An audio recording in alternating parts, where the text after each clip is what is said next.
Assalamualaikum warahmatullahi wabarakatuh. Perkenalkan, saya Aminat Fauziah Ramadhani dengan NIM akhir 001 dari Program Studi Hukum Ekonomi Syariah.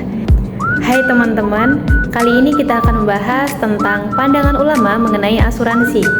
Tahukah kalian, ada berbagai pendapat atau pandangan ulama mengenai asuransi. Pertama, yaitu ada kelompok ulama yang mengharamkan asuransi, terutama asuransi jiwa. Kenapa bisa begitu? Mereka berpendapat asuransi itu mirip seperti judi karena di dalamnya itu tidak ada kepastian, di mana asuransi juga dianggap mengandung riba, yaitu bunga, dan bahkan ada unsur pemerasan di dalam asuransi. Selain itu, kelompok ini juga melihat bahwa asuransi ini itu seperti memperlakukan hidup dan mati manusia itu sebagai objek bisnis, seolah-olah mendahului takdir Tuhan. Jadi kelompok pertama mengharamkan dengan dasar-dasar tersebut. Kelompok yang kedua yaitu pendapat ulama yang mensyubhatkan asuransi, di mana kelompok ini itu menganggap bahwa tidak ada dalil secara tegas atau rinci yang menjelaskan apakah asuransi itu halal atau riba di dalam Al-Quran maupun di hadis. Jadi hukumnya antara halal atau riba itu tidak jelas, maka kelompok ini itu mensyubhatkan. Tapi ada juga kelompok ulama yang menghalalkan asuransi. Mereka berpendapat bahwa asuransi itu berbentuk kerjasama yang saling menguntungkan dan tidak bertentangan dengan prinsip Islam, di mana asuransi ini itu dilihat sebagai solusi untuk mengatasi resiko dan memberikan perlindungan finansial.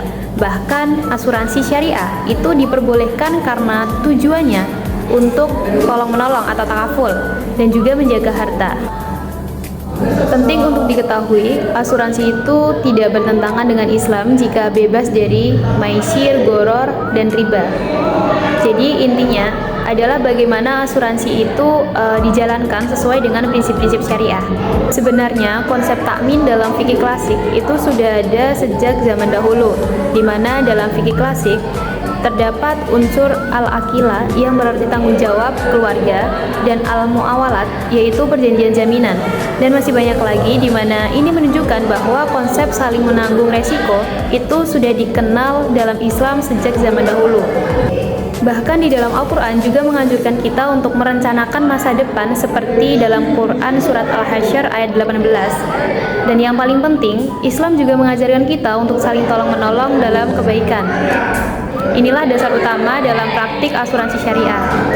Asuransi konvensional sering dianggap mengandung unsur judi karena ketidakpastian klaim atau pembayaran preminya. Pembayaran premi itu bisa mirip dengan taruhan, dan dalam asuransi syariah, pembayaran klaim juga lebih tinggi dari premi, bisa menciptakan elemen taruhan. Maka asuransi konvensional itu haram hukumnya. Tapi juga ada alasan mengapa asuransi konvensional itu diperbolehkan.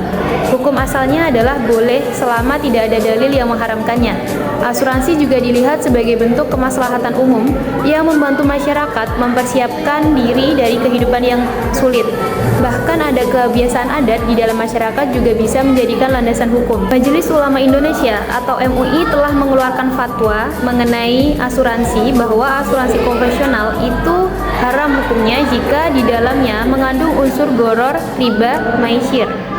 Namun, MUI juga mengeluarkan fatwa bahwa asuransi syariah halal hukumnya karena di dalamnya berlandaskan akad tolong-menolong atau takaful.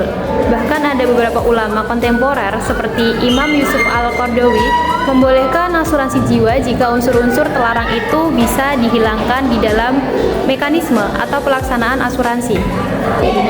Jadi, bisa kita simpulkan bahwa pandangan ulama tentang asuransi itu sangat beragam.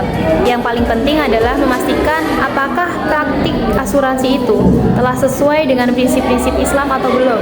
Semoga penjelasan saya dapat bermanfaat. Akhirul kalam, wassalamualaikum warahmatullahi wabarakatuh.